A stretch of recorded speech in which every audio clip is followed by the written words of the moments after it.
जौहरी वरिष्ठ पत्रकार अमित तांवरे कांग्रेस से और शशिकांत शुक्ला बीजेपी से। आप तीनों मेहमानों का बहुत स्वागत। सबसे पहले अमित तांवरे जी, आपसे, कांग्रेस आरक्षण को लेकर भाजपा सरकार पर टूट पड़ी है, इससे क्या लाभ है? क्योंकि जब आपकी सरकार रही तो आपने तो पैरवी ही नहीं की, भाजपा कह रही है। अमित जी, अमित जी सुन पा रहे हैं?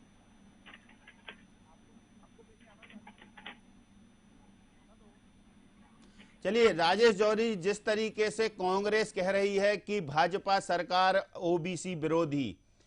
भाजपा सीधे मुख्यमंत्री ने आरोप लगाए हैं कांग्रेस पर कि आपने तो कभी ओबीसी के हित में कोई निर्णय नहीं लिए। आप कितना इससे इत्तेफाक रखते हैं? जहां तक कांग्रेस के आरोप का सवाल है, तो 8 मार्च 2019 को, पहले तो 2018 का जो मैनिफेस्टो था इनका, जो कांग्रेस का, उसमें इन्होंने 27% ओबीसी की बात की थी। यहाँ ये लगता है कि कांग्रेस इस मामले में काफी सीरियस थी, सिंसियर थी। फिर 8 मार्च 2019 को कांग्रेस ने 14 से 27% कर भी दिया, लेकिन उसके 2 दिन बाद ही रिट पिटीशन लग गई। हम्म। और लेकिन 9 दिन जो मिले कांग्रेस को, 19 तारीख को जब कोर्ट ने स्टे दिया है, तो 9 दिन जो इनको मिले, इन्होंने अपने एजी को, एडवोकेट जनरल को, खड़ा तक नहीं किया वहां पे कि उसका विरोध करे स्टे का, और स्टे को वैकेट कराए। ये एक बहुत चिंता की बात है। यहाँ पे मुख्यमंत्री शिवराज सिंह चौहान का जो आरोप है, कई कुछ हद तक सही भी लगता है कि आपने उस समय क्यों नहीं किया ये चीजें। और अब जहां तक एक बात ये है कि जो इंदिरा साहनी के केस में बहुत क्लियर हो चुका है 1992 में, कि सुप्रीम कोर्ट ने कहा है कि 50% से ज्यादा रिजर्वेशन नहीं हो सकता। अगर ये 27% हो जाता है तो 63% हो जाएगा, 63% हो जाएगा। और अगर 63% हो जाएगा तो फिर उस सुप्रीम कोर्ट की जो वो कैप लगा रखी है, उससे आगे चला जाएगा। अब ये राजनीतिक दल, आपको क्या लगता है कि बीजेपी और कांग्रेस और सारे राजनीतिक दलों को ये बात मालूम नहीं है कि 50 से ऊपर नहीं जा सकता? लेकिन सबसे बड़ी चीज जो एक आई है, 1980 का हमको मंडल कमीशन देखना पड़ेगा। उसमें उस समय क्या हुआ था, एक 1931 का जो सेंसस था अंग्रेजों के जमाने का, उसमें ओबीसी की जो संख्या थी, परसेंटेज था, 52% माना गया था। बस वो 52% के चक्कर में सारे खेल हो रहे हैं। हर वर्ग की, हर पार्टी की इच्छा ये है कि वो 52% को कैसे लुभाया जाए। अब उसमें दिक्कत ये आ रही है, उनको ये नहीं लग रहा है कि जिस जनरल कैटेगरी को दिक्कत आएगी, जिस और एससी एसटी वाले अलग नाराज होंगे, वो हो ही रहे हैं इस बात से, तो उनकी नाराजगी से भी नुकसान हो सकता है। सिर्फ ओबीसी के वोट मिले नहीं मिले ये तो नहीं मालूम, लेकिन बाकी जो दूसरे वर्ग है उनकी नाराजगी से नुकसान भी हो सकता है। अब आप देखिए कि अभी 2007 का जो सर्वे था, उसमें 41% माना गया था। वो भी एक इनफॉर्मल स्टेटिस्टिक्स है, लेकिन अभी भी पार्टियां ये मान के चल रही हैं कि 50% से ऊपर मध्य प्रदेश में भी और उत्तर प्रदेश में भी ओबीसी है, और उत्तर प्रदेश के चुनाव सर पे हैं। तो सारा का सारा जो खेल है, चाहे कांग्रेस का हो, चाहे बीजेपी का हो, चाहे अखिलेश का हो, ये उस चुनाव को देख के ही है, ओबीसी के उतने बड़े, जो उतना बड़ा क्वांटम ऑफ वोट्स है उसको देखकर है। ठीक बात है। शशिकांत जी, कांग्रेस और बीजेपी आज एक दूसरे पर हमलावर, मुद्दा वही ओबीसी, आखिर हितैषी कौन? देखिए, कांग्रेस केवल वर्गों में विभेद करके जाति आधार पर वोट की राजनीति करना चाहती है। अब जहां तक हितैषी की बात है, तो कांग्रेस यदि हितैषी होती तो पिछड़ा वर्ग आयोग को संवैधानिक दर्जा देने की कोशिश क्यों नहीं करती है? तो भारतीय जनता पार्टी कार्यकाल में हुआ। अनुसूचित समाज के लिए अलग से मंत्रालय बनाने का अटल जी के कार्यकाल में हुआ है। तो ना इन्होंने कभी अनुसूचित समाज के भले की चिंता की, ना पिछड़े की। आज ये पिछड़े की बात करते हैं तो 70 साल सत्ता बैठ के क्या करते रहे? ये कोई बहुत भारी मसला तो नहीं था। यदि ऐसी थे तो ये पहली रिजर्वेशन कर देते, पहली सब कर देते। लेकिन इनको 2018 में आकर ये करने की क्या जरूरत थी? और फिर ये किया तो फिर उन्होंने, जैसा अभी हमारे मित्र ने कहा कि इन्होंने अपनी तरफ से लॉयर अपॉइंट करके उससे स्टे वैकेट कराने की कोशिश नहीं करी, वहां पर भी कमजोर किया। तो कांग्रेस का दोहरा चरित्र हर मामले में आप सामने देखते हैं। कहीं ये भारत बंद के समर्थन में पीछे से खड़े होते हैं, कहीं दूसरे वर्ग के भारत बंद के समर्थन में खड़े होते हैं, कहीं ये सीए का बिल लेकर के आते हैं, और जब बिल आ जाता है और कानून बन जाता है तो उसके खिलाफ कहीं बाद में आंदोलन पीछे से खड़े हो जाते हैं। तो कांग्रेस तो हर मामले में, चाहे वो सीए का मामला हो, एनआरसी का मामला हो, चाहे ये पिछड़ा वर्ग की बात हो, हर मामले में डबल गेम खेलती है कांग्रेस। इधर ही कुछ कहती है, उधर कुछ कहती है। और इस देश में यदि ये सारी समस्याएं हैं, चाहे आरक्षण की समस्या हो, चाहे अन्य समस्या हो, 60-70 साल सत्ता में कांग्रेस बैठी थी, हर प्रॉब्लम, हर समस्या के लिए तो कांग्रेस जिम्मेदार है। आज कांग्रेस की हितैषी बनने की कोशिश कर रही है, तो कांग्रेस से पूछा गया ना कि आज आप हितैषी बन रहे, हुल्लड़ कर रहे हैं और ये लोकसभा विधानसभा नहीं चलने दे रहे, जनता का पैसा फूक रहा है और आप सुचारू रूप से सरकार नहीं चलने दे रहे हैं, और इसके पीछे क्या मनसा है? केवल भ्रम फैलाना और झूठ फैलाना। यदि आप ऐसे थे तो कांग्रेस जवाब दे, तो फिर कांग्रेस ने क्यों नहीं किया ये सब? ठीक बात, कांग्रेस के पास कोई जवाब नहीं है। आज ये डबल गेम खेल रहे हैं, ये दोहरे मापदंड के साथ राजनीति कर रहे हैं, भ्रम फैलाना, झूठ फैलाने के अलावा इनका कोई एजेंडा नहीं रह गया। चाहे वो डिफेंस का मामला हो, चाहे वो फॉरेन डिप्लोमेसी हो, चाहे इंटरनल मामला हो, चाहे विकास का मामला हो, चाहे एनआरसी हो, चाहे सीए हो, हर मामले में कांग्रेस का डबल स्टैंडर्ड है। कांग्रेस इधर कुछ कहती, उधर कुछ कहती। इसी कांग्रेस सीए बिल की वकालत की थी, लाने वाले थे, यही कांग्रेस एनआरसी के पक्ष में थी। आज जब ये बिल आ गए तो कांग्रेस विरोध में खड़ी हुई। आज ये संवैधानिक मामले में, आज ये पिछड़े के मामले में कांग्रेस विरोध में, समर्थन में खड़ी हो जाती है और ये दिखाती है कि साहब हम तो बड़े समर्थन में। जब आयोग को संवैधानिक दर्जा देने की बात आती है तो पिछड़ा वर्ग आयोग को संवैधानिक दर्जा नहीं देते, कोर्ट में अपना वकील खड़ा नहीं करते स्टे वकील कराने के लिए। तो इनसे पूछा जाए कि आप ये क्या करना चाहते हो? आप क्या सोचते हो कि इस तरह भ्रम में झूठ की राजनीति करने से जनता आपके साथ हो जाएगी? पिछले समाज के भला करने की बात, अनुसूचित हमारे वनांचल समाज के, वनांचल में रहने वाले लोगों के भला करने, विकास की बात किसी ने की? तो भारतीय जनता पार्टी ने की। 15 वर्षों में जितनी योजनाएं चली उसका सारा लाभ हमारे पिछले अनुसूचित और वनवासी क्षेत्रों में रहने वाले लोगों को मिला है। सड़कें हो, बिजली हो, पानी हो, तमाम योजनाएं हैं, चाहे वो संबल योजना हो, ये योजना हो, लाड़ी लक्ष्मी योजना हो, अन्य योजना हो, सारा लाभ मिला है। उनके आज भवन बनाने का काम हो, उनके शौचालय बनाने का काम, इसके पहले एक भी काम ये कांग्रेस कार्यकाल में नहीं दिखे। तो उनके जीवन स्तर में सुधार आए, उनके जीवन में क्रांति पैदा हो, आर्थिक सक्षमता हो, इसके लिए कांग्रेस बताए कि एक भी योजना इनमें से कभी लागू की हो, उनको पहुंचाया हो। इस हिसाब से न उनके जीवन में किसी प्रकार का विकास हो, न उनके क्षेत्रों में विकास हो, उनको पानी बिजली इंफ्रास्ट्रक्चर जो भी मुहैया कराना चाहिए, न उसका विकास, कुछ भी कांग्रेस ने करके नहीं दिया। और कांग्रेस आज हितैषी बनने के लिए इस ढंग से भ्रम की राजनीति लोकसभा विधानसभा में हंगामा करके यदि लोगों का समर्थन लेना चाहती है, भ्रम फैला करके सहानुभूति लेना चाहती है, तो ये मिथ्या स्वप्न है इनका, देवा स्वप्न है। ये हमेशा ऐसे ही करते रहेंगे, जनता कभी इनके साथ नहीं आ सकती। यानी कि शशिकांत जी, कांग्रेस भ्रम फैला रही है, तो क्या ये माना जाएगा शशिकांत जी की अब भाजपा जिस तरीके से स्टैंड लिए हुए है तो प्रदेश में ओबीसी को 27% आरक्षण का रास्ता साफ हो जाएगा?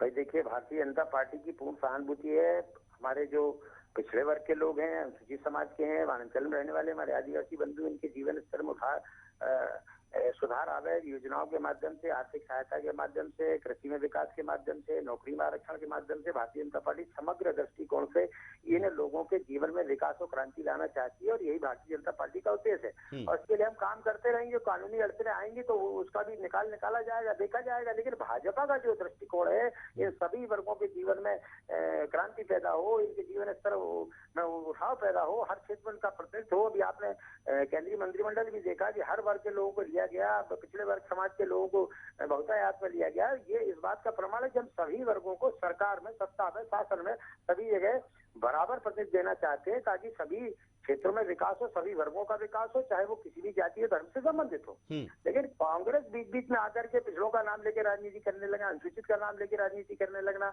देश की सुरक्षा के मामले में झूठ बोल के राजनीति करने लगा, झूठ भ्रम फैलाना, सुप्रीम कोर्ट से जब फटकार मिले तो शांत हो जाना, ये सब प्रमाण सामने। कभी एनआरसी पे डबल गेम, कभी सीए पे, जो मैं बता रहा हूँ, आप हिस्ट्री देख लीजिए इनकी। जब गलवान युद्ध होता है तो कभी चाइना की तरफ बोलते हैं, तो कभी पाकिस्तान की बोली बोलने लगते हैं, कभी हिंदुस्तान की फौज को गुंडा बताते हैं, कभी एयर स्ट्राइक और थलसेना की स्ट्राइक का प्रमाण मानते हैं। इनका चरित्र क्या है? ये राष्ट्र हित में कभी कोई बात कर रहे हैं, ना समाज हित में कर रहे हैं, ना पिछड़ों के हित में कर रहे हैं, ना अनुसूचित के हित में कर रहे हैं। ये कर किसके हित में रहे? आखिर ये भ्रम क्यों फैलाते हैं? आखिर डबल स्टैंडर्ड क्यों करते हैं? एनआरसी के मामले में डबल क्यों? सीए के मामले में डबल क्यों? पिछड़े वर्ग के मामले में डबल क्यों? देश की सुरक्षा के मामले में डबल क्यों? हर जगह डबल। तो इनका कोई उद्देश्य एजेंडा रह नहीं गया है, बस केवल भ्रम फैलाओ, लोकसभा में चिल्लाओ, जैसे ताकि जनता के बीच में ये हो जाए कि साहब बहुत कुछ गलत हो रहा है। अब क्या गलत हो रहा है? वो एक भ्रम है। तो ये भ्रम फैला करके सहानुभूति लेना, भ्रम फैला करके, क्योंकि कोई मुद्दा नहीं है। आज जनता इनसे पूछती है कि आप सही हैं और आप 60 साल 70 साल सत्ता पर बैठे रहे, तो हमको बिजली, पानी, सड़कें जो आप प्रधानमंत्री सड़क योजना के माध्यम से गाँव-गाँव जोड़ा गया, जो क्रांति पैदा हुई, जो विकास हुआ, जो व्यापार का विकास हुआ, पहले क्यों नहीं था? आज कृषि की सिंचाई का रकबा 45 लाख हेक्टेयर पहुंच गया मध्य प्रदेश में, पहले क्यों नहीं था? आपने क्यों नहीं लाडली लक्ष्मी योजना के तहत 1,18,000 हमको दिया? आपने संबल योजना के तहत कफन दफन के लिए 10,000 रुपए कपड़े क्यों नहीं दिया? आपने हमारी शौचालय क्यों नहीं बनाया? आपने हमें पक्के मकान क्यों नहीं दिया? आपने क्यों हमको कष्ट में रखा? क्यों डीएम की सड़कों पर चलाते रहे? आपने ये योजनाएं क्यों नहीं दी? तो इसका कोई कांग्रेस के पास जवाब नहीं। आपने आरक्षण क्यों नहीं किया? इसका कोई जवाब नहीं है। आपने कोर्ट में हमारी सही पैरवी क्यों नहीं की? इसका कोई जवाब नहीं है। आपने 370 अलग क्यों नहीं किया? 5 लाख लोग क्यों बेघर करवा दिए? 50,000 क्यों मरवा दिए कश्मीर में? इसका कोई जवाब नहीं।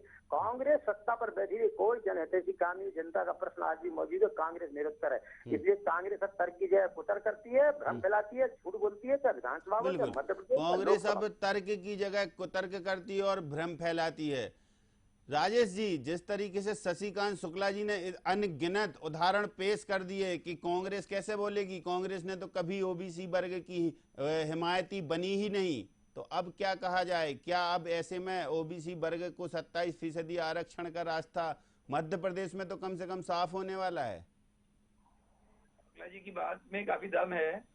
आप एक चीज देखिए कि कांग्रेस भी ओबीसी के पक्ष में है, बीजेपी के पक्ष में है, तो फिर झगड़ा किस बात का? पहली बात तो है ना।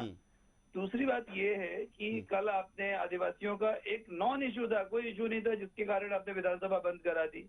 आज आपने ओबीसी के मुद्दे बंद करा दी। आप जो है हमारा पैसा, हमारा और आपका जो मेहनत की कमाई है, हमारा टैक्स का पैसा को ऐसे बर्बाद कर रहे हैं आप लोग। आप उसमें बहस करिए, आप उनको बहस में हराइए और आपकी बात में जो भी, चाहे कांग्रेस हो चाहे बीजेपी हो, आप बजाय विधानसभा बंद करने के आप तो बहस इस तरह की करिए। पब्लिक देख रही है, पब्लिक को मालूम है आप क्या बहस करेंगे और वो हमें ज्यादा अच्छा लगेगा बजाय। अब दूसरी बात ये है कि जिस तरह की ये बातें हो रही हैं, जो आदिवासी वाली कल बात हुई है वो बहुत सीरियस थी और कहीं ना कहीं ये बात जो है समाज को वर्ग संघर्ष की तरफ ले जा रही है। जैसे क्लास स्ट्रगल कहते हैं, चाहे कार्ल मार्क्स ने कहा है, चाहे किसी ने भी कहा है। अब वो बड़े बड़े दार्शनिकों ने जो बात करी है वो आज धीरे धीरे सामने आ रही है और आप ग्राउंड रियलिटी देखेंगे। अब जो हम लोग ऐसे पत्रकार देखते हैं तो बच्चा बच्चा जो है उस तरह की बोली बोल रहा है जो संसद में और विधानसभाओं में बोली जा रही है। तो इसका मतलब आप समझिए कहीं ना कहीं बहुत जबरदस्त जहर घुल रहा है राजनीतिक पार्टियों की आपसी लड़ाई की वजह से। जो समाज के सबसे नीचे की और जो लोग बैठे हैं, नीचे की पंक्ति पे लोग बैठे हैं, उनके मन में जिस तरह की गफलत आ रही है और ये वर्ग संघर्ष वाली स्थिति अगर बनती है तो ये देश के लिए बहुत खराब होगी और बहुत ज्यादा चिंताजनक हो जाएगी। अब आप एक चीज और देखिए, स्टैलिन जो है, एमके स्टैलिन, वो कभी बीजेपी से उनकी कोई विचारधारा मेल नहीं खाती थी, लेकिन चूंकि तमिलनाडु में भी ओबीसी का बहुत बड़ा परसेंटेज है, तो उन्होंने जैसे ही केंद्र सरकार ने फैसला लिया मेडिकल सीट्स का, वैसे ही उन्होंने तुरंत बयान जारी कर दिया कि ये बहुत बड़ी जीत है ओबीसी की। मतलब आप देखिए विचारधारा वगैरह सब एक तरफ हो गई। आपको लगा कि श्रेय ना ले जाएंगे तो आप यानी कि पॉलिटिकल पार्टी यदि श्रेय लेने की जब बात होती है, लगता है कि दूसरी पार्टी माइलेज ले लेगी इस निर्णय का, तो सारे एक मंच पर साथ हो जाते हैं, सारे ट्वीट करने लगते हैं कि अब ओबीसी के लिए ये ठीक था इसलिए हम साथ आ गए। बाकी हमेशा सदन हो या संसद हो, दोनों में लड़ाई झगड़े, उनके आरोप प्रत्यारोप बिल्कुल जारी रहते हैं, एक दूसरे को कोसाकासी बिल्कुल जारी रहती है। इन सब के बीच ओबीसी आरक्षण का मुद्दा आता है तो फिर श्रेय लेने की होड़। जब देख रहे हैं कि 27% आरक्षण है जो मध्य प्रदेश में चाहिए है, उसको लेकर कांग्रेस की 15 महीने की सरकार से भाजपा सरकार पूछती है, तो भाजपा की पिछले 15 साल की सरकार से कांग्रेस पूछती है, लेकिन निर्णय कुछ भी नहीं। अब फिर से चुनाव। अजीत भदौरिया जी हमारे साथ जुड़ गए हैं, बहुत स्वागत है आपका। अजीत जी, आपसे ही पूछना चाहेंगे, जिस तरीके से कांग्रेस हमलावर है भाजपा पर, भाजपा हमलावर है कांग्रेस पर, मुख्यमंत्री सीधे आरोप लगा रहे हैं कमलनाथ जी पर कि आपकी सरकार ने कुछ नहीं किया, कांग्रेस ने कभी ओबीसी के लिए कुछ नहीं किया, क्या कहेंगे आप? अजीत जी।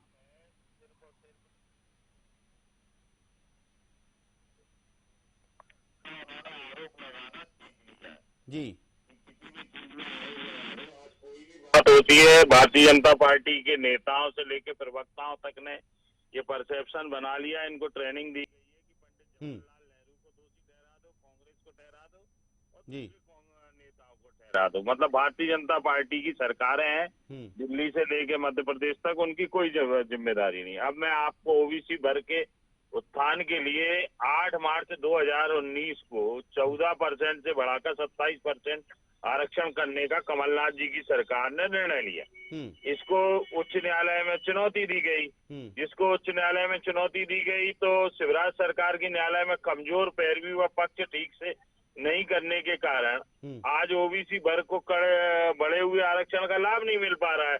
वर्ष 2004 से 2014 तक प्रदेश में शिवराज सिंह की सरकार थी। इस दौरान कमजोर पैरवी के कारण हम केस आ रहे और आज हम पर कमजोर पैरवी का झूठा आरोप लगा रही है भारतीय जनता पार्टी और सरकार।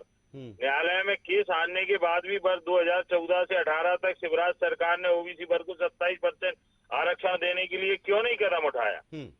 ये बताइए ना आप आज अगर सरकार में बैठे हैं उसके बावजूद आप लगातार दोषारोपण करते चले जा रहे हैं, तो ये तो फेल्यूर है आपका, भारतीय जनता पार्टी का और सरकार का। ठीक बात है, फेल्यूर है। जिम्मेदारियों से इंसान को, सरकार को पीछे नहीं हटना चाहिए। आज कोई भी बात होती है, आप देखिए भारतीय जनता पार्टी के विधायक, मंत्री, नेता कैसे गैर जिम्मेदार, बोले महंगाई बढ़ने के लिए पंडित जवाहरलाल नेहरू जिम्मेदार हैं, तो बाढ़ आ गई तो कांग्रेस की वजह से आ गई।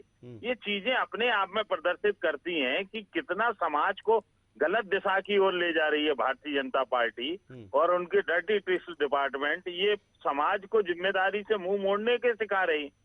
आज महंगाई पे चर्चा नहीं हो रही। 100 रुपए डीजल पार कर चुका है, 112 रुपए पेट्रोल पार कर चुका है, खाने का तेल 250 रुपए बेच रहे हैं अडानी जी।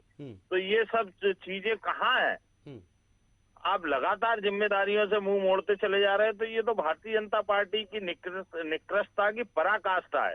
77 साल 74 साल के शासन काल में आज तक कभी नहीं हुआ। आप देखिए कि जब भारत देश आजाद हुआ था उस समय से लेकर आज तक किसी भी नेता ने, किसी भी पार्टी के, भारतीय जनता पार्टी को छोड़ के किसी भी पार्टी के नेता ने, ये मोदी सरकार के 7 साल छोड़ दो, कभी भी पिछली सरकारों को दोषी ठहराया हो किसी भी मामले, किसी जिम्मेदारी। आज देखिए आप लगातार ये चीजें कर रहे थे। निश्चित रूप से ये जनता समझ रही है कि जिम्मेदारियों से मुंह मोड़ने का काम कर रही है ये सरकार। शशिकांत जी, जिम्मेदारियों से मुंह मोड़ने का काम कर रही है भाजपा। अजीत जी कह रहे हैं सीधे तौर पर, आपने पैरवी क्यों नहीं की कांग्रेस ने जब इसको आगे बढ़ाया था? तो गलत जानकारी दे रहे हैं। जब ये आरक्षण लगातार स्टे सुप्रीम कोर्ट पे हुआ तो पर्याप्त समय, उस समय कांग्रेस सरकार भी उनको स्टे वैकेट कराने का मेला था और उनको प्रवेश करना था।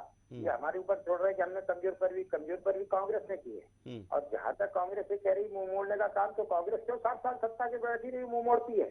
कांग्रेस से प्रश्न किए जाए, क्या वो 60 साल देश के भला दिए जाए? जिस साल देश में आम आदमी गरीबी और भुखमरी का शिकार होता रहा और मजबूरी और परेशानी में जीता रहा, तो क्या कांग्रेस इसके लिए क्या अपने को एजेंट कर रहे हैं चाहती कि हमारे 60 साल की कोई चर्चा मत करो? यदि आप पिछड़े के समर्थन में थे, 60 साल सत्ता पर बैठ के आपने क्यों नहीं किया? ये प्रश्न क्या खत्म हो जाएगा, समाप्त हो जाएगा? ये पूछा नहीं जाएगा?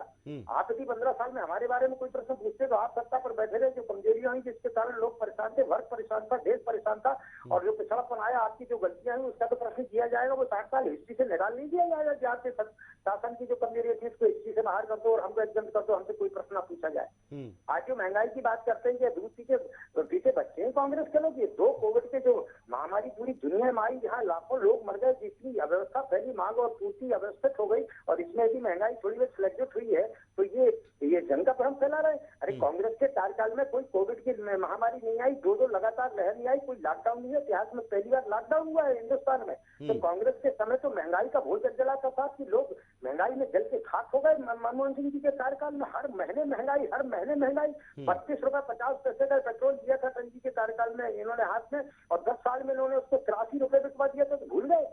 और आज यदि इस पैंडेमिक काल में और इस मुसीबत में जब अंतर्राष्ट्रीय स्तर पर कर्जा मांग, भदौरिया जी सवाल ओबीसी की पैरवी का पूछ रहे हैं शशिकांत जी। अभी उन्होंने महंगाई की भी बात की है, तमाम मुद्दे ये रख रहे हैं। ये मैं बता रहा हूँ ना, भ्रम फैलाने की जो योजना है कांग्रेस की, वो हर मुद्दे पर बात करने लगते हैं। बाढ़ पर सरकार लगातार काम करी, हमारे गृह मंत्री जान की बाजी लगा करके लोगों की सुरक्षा के लिए काम कर रहे हैं, तो कहते साहब ये स्टंट है। तो किसी भी बात पर भ्रम फैलाना, कमेंट कर देना, ये तो इनका काम। हमारे गृह मंत्री जी स्टंट कर रहे हैं, आप जरा स्टंट करके बता दो। वो तो हॉस्पिटल को घर आ गए, आप अस्पताल पहुंच जाते, वो स्टंट करते। तो सवाल ये है कि ऐसी तमाम बातें हैं। अब की महंगाई की बात लेकर, क्या पहले 200 रुपए इन्होंने 250 रुपए? बिल्कुल। राजेश जौहरी जी, शशिकांत जी कह रहे हैं भ्रम फैला रहे हैं। राजेश जौहरी जी, शशिकांत शुक्ला जी बोल रहे हैं कि भ्रम फैला रही कांग्रेस। अजीत जी बोल रहे हैं कि कांग्रेस गलत यानी कि भाजपा गलत बात कर रही है, उन्होंने पैरवी नहीं की, तो आखिर मसला क्या, आप कैसा देखते हैं इसको? चाहे वो अब शशिकांत जी हो या भदौरिया जी, दोनों से एक बात है कि जब डॉक्टर अंबेडकर ने रिजर्वेशन जैसी चीज पहली बार हुई अपने देश में, तो उस समय एक पीरियड फिक्स किया था कि इसके बाद रिजर्वेशन की जरूरत नहीं पड़ेगी। लेकिन दोनों सारी पॉलिटिकल पार्टीज ने रिजर्वेशन को एक हथियार बना लिया वोट लेने के लिए। और ये लोग इस मामले में क्यों नहीं एक होते हैं कि अब रिजर्वेशन खत्म करने पे विचार किया जाए, या फिर 3 ऑप्शन है, या तो रिजर्वेशन खत्म करने पे विचार करें, वो हो नहीं सकता, तो दूसरा ये है कि क्रीमी लेयर करें उसमें, जिसको एक बार मिल गया उसको दोबारा ना मिले, ताकि वाकई जो पिछड़ा है उसको मिले। और फिर तीसरा ऑप्शन ये है कि ईडब्ल्यूएस जो इतनी अच्छी चीज आई है, इकोनॉमिकल वीकर सेक्शन, जो आर्थिक रूप से पिछड़े लोग हैं, तो आर्थिक रूप से पिछड़ा किसी भी जाति का होगा, अगर उसको रिजर्वेशन मिलता है तो इसमें किसी को भी तकलीफ नहीं होनी चाहिए। पर इस पे ये पार्टियां एक नहीं हो रही हैं, इस बात का दुख है। और इसका खामियाजा जो है आज भारतीय जनता उठा रही है, आने वाली पीढ़ी उठाएंगी, इसलिए इन पार्टियों को एक होना चाहिए। यानी कि अभी ये आरक्षण की लड़ाई थमने वाली नहीं है। फिलहाल आप तीनों मेहमान हमारे साथ इस चर्चा में शामिल हुए, आपका बहुत शुक्रिया। बहुत शुक्रिया शशिकांत जी आपका, राजेश जी